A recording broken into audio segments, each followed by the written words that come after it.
Hello and welcome back to day 4 of our Mindful Mornings, a 30-day yoga challenge to set us up for a more mindful way for movement and meditation. Today's practice is a lovely loungy yin practice with a theme of self-compassion. Let's start by finding that quiet and comfortable space for our short grounding meditation. And remember, stay around until the end to discover today's mindfulness task.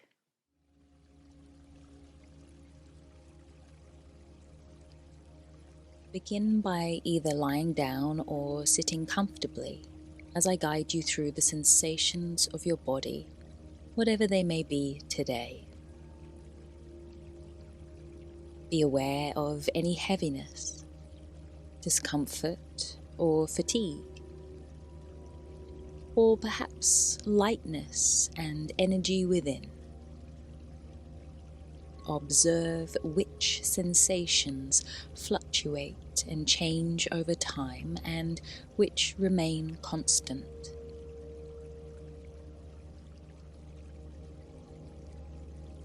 Pay attention to your reactions and just notice.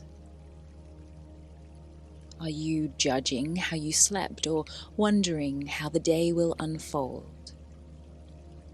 Instead of trying to push away these thoughts, simply notice them.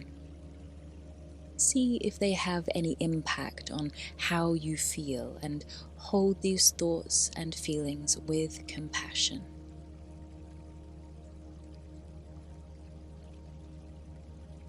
Now bring your conscious awareness towards your feet, noticing any sensations that may be present. Tingling perhaps, pulsing or pressure points.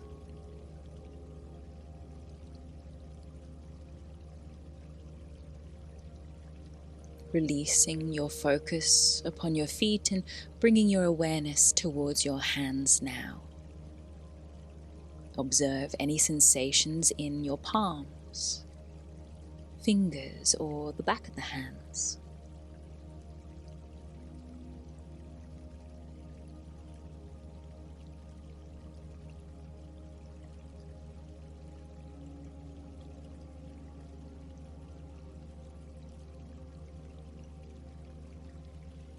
And finally, direct your attention towards your breath, noticing the sensation of an inhale and an exhale.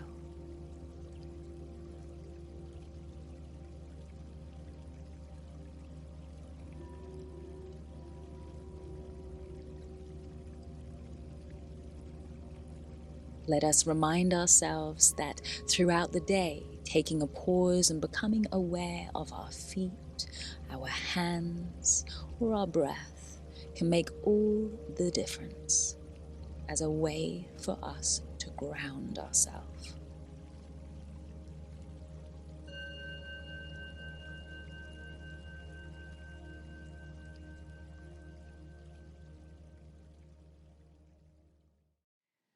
So for our yin practice today, you might want to gather a few items, a couple of blocks, or at least one might be helpful, a cushion or a bolster, or at least a couple of cushions could be helpful.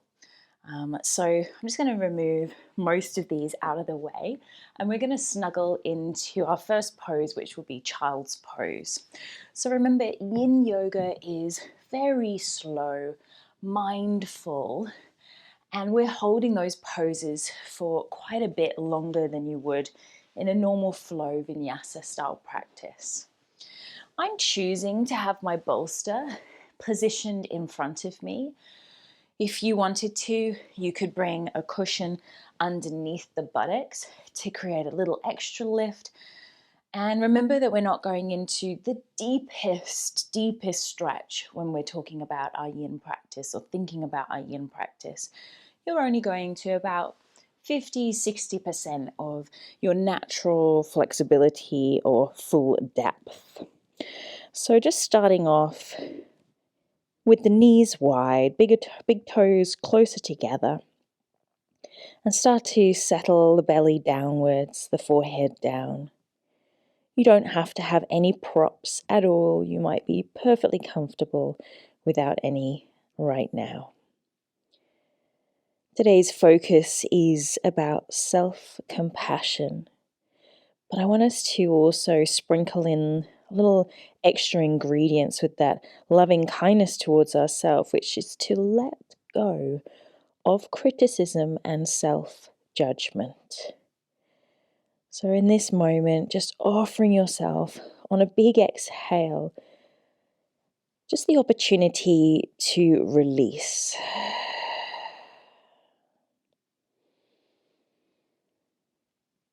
Every exhale here, maybe opening the mouth,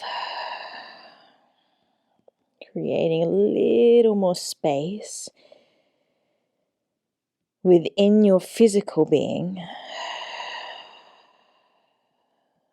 so that perhaps now upon your inhales, you can imagine that you're drawing in loving kindness energy. A sense of releasing, letting go on the exhales, and a sense of drawing loving kindness in on your inhales. Like a warm hug engulfing your whole being now.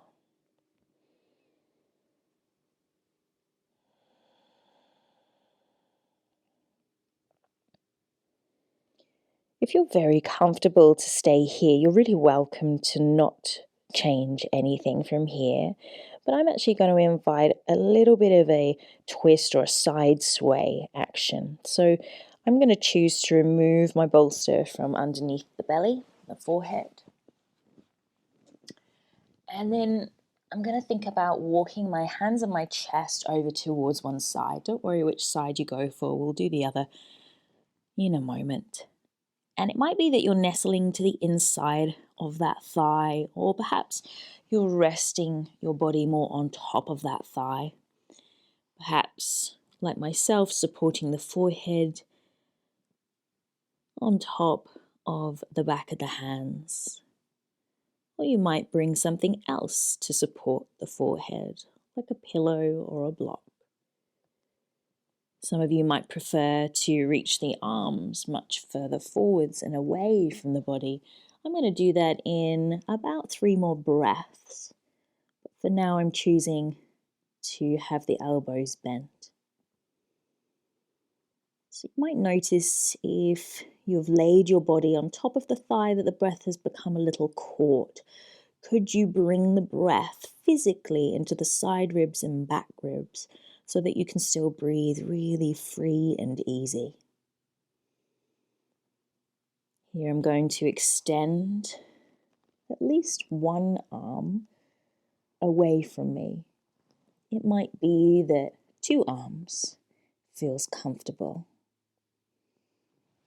Or keep the elbows bent just as they were. We'll stay here for another 3 breaths.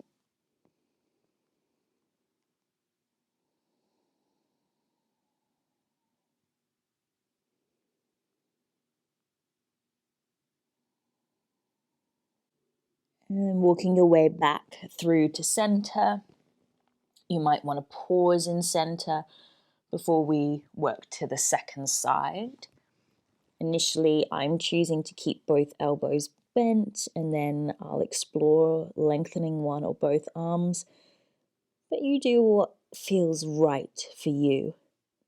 You sort of know what's coming now. I'm going to speak a lot less just to give you some space now.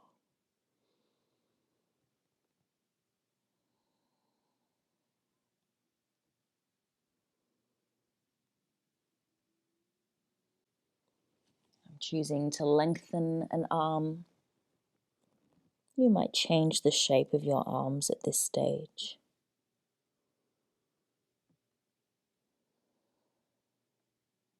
Be mindful of if the breath has become particularly caught, and find expansion where there is no compression through the body.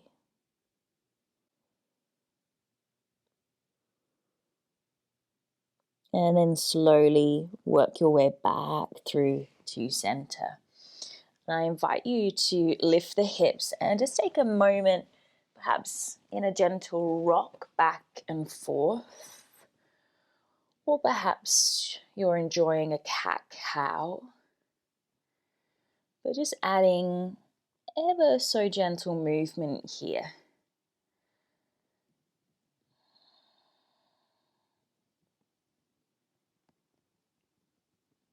Maybe close the eyes and feel into sensations and feedback of the body. And just noticing whether that critique has started to penetrate your thoughts, and see if you can offer that loving kindness, that warmth towards yourself.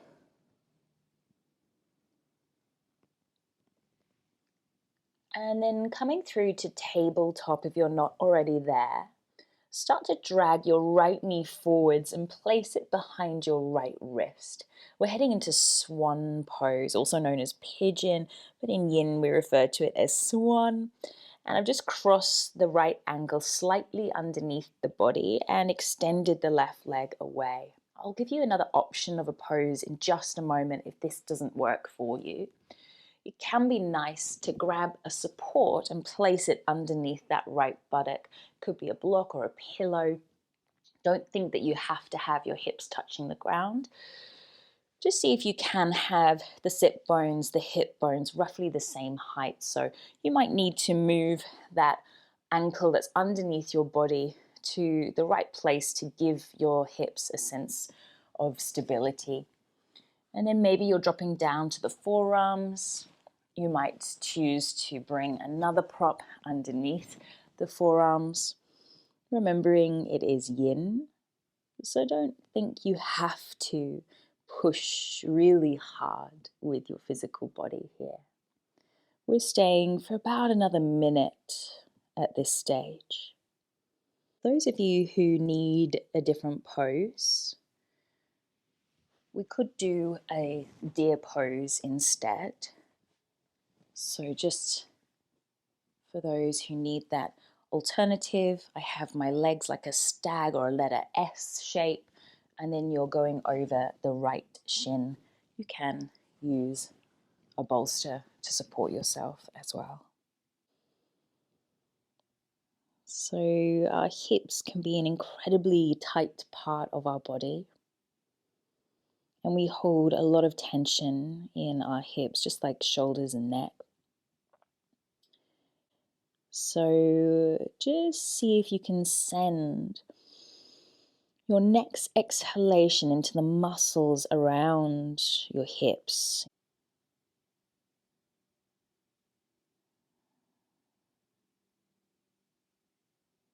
Couple more breaths.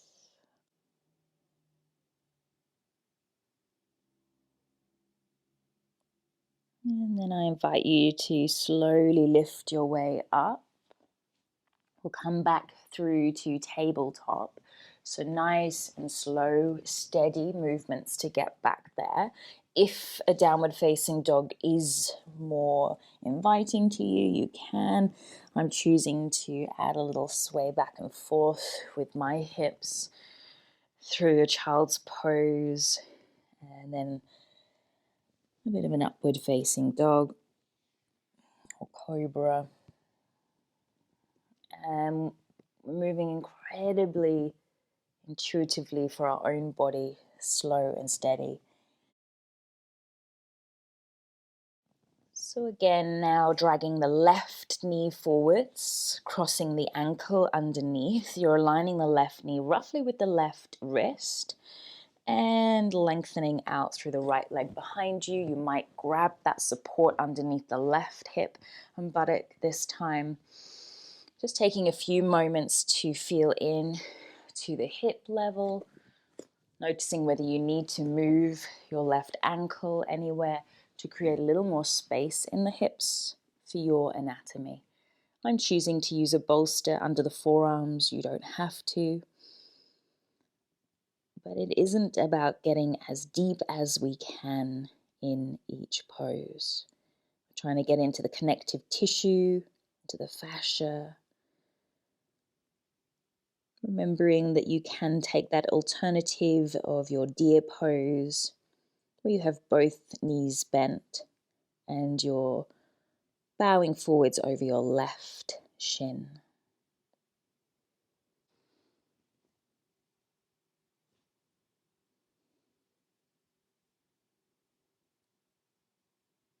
And just last couple of breaths here.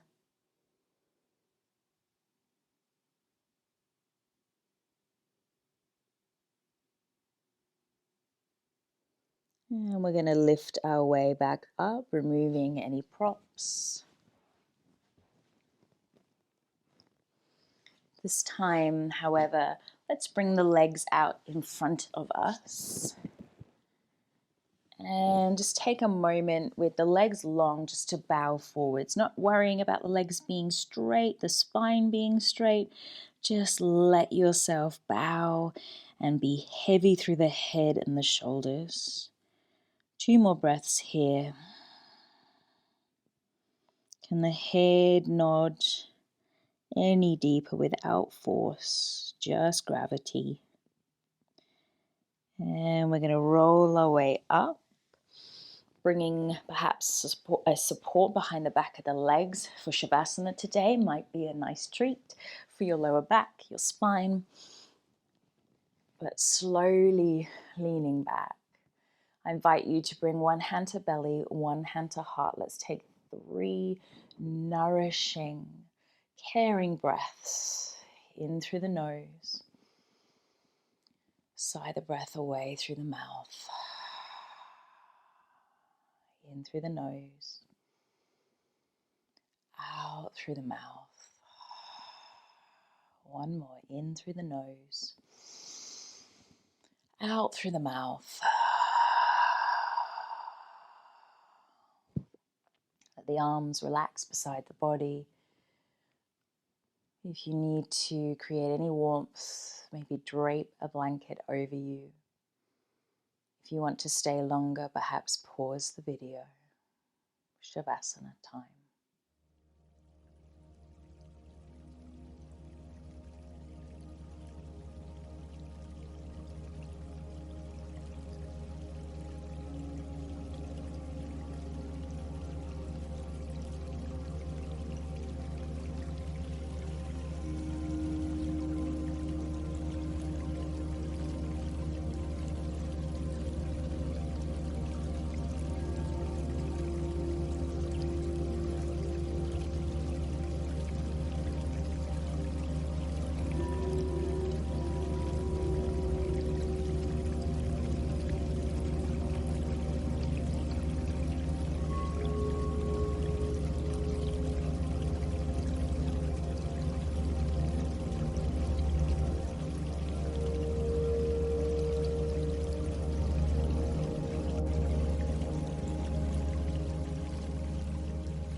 Here we bring attention towards our fingers and our toes. Maybe adding a deep stretch as you inhale.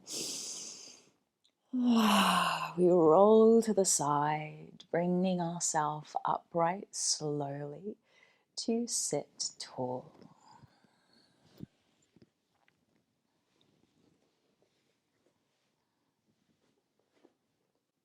Bringing thumbs to heart space. See if you can send a well wish inwards. You might simply state, I love you, towards yourself, or perhaps be well.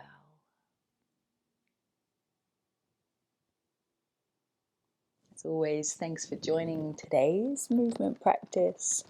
Have a beautiful rest of your day. So, today's mindfulness task is to simply observe when our minds get distracted. This may not be an easy task since we're often really easily distracted. However, when you do notice that your mind and your body have been caught up in a loop, Let's see if we can try and first just acknowledge and then release any self-criticism or judgment. Bring yourself back to the present moment. And each time that you notice that your mind is wandering, you may want to simply focus on the sensations of something in your hand, perhaps, or the ground beneath you. Thank you for watching this video, and I hope you enjoyed it. Please don't forget to like it below, subscribe to my channel, and hit the bell icon. Not only will this keep you up to date with my offerings, but will keep content like To The Being free and accessible to all.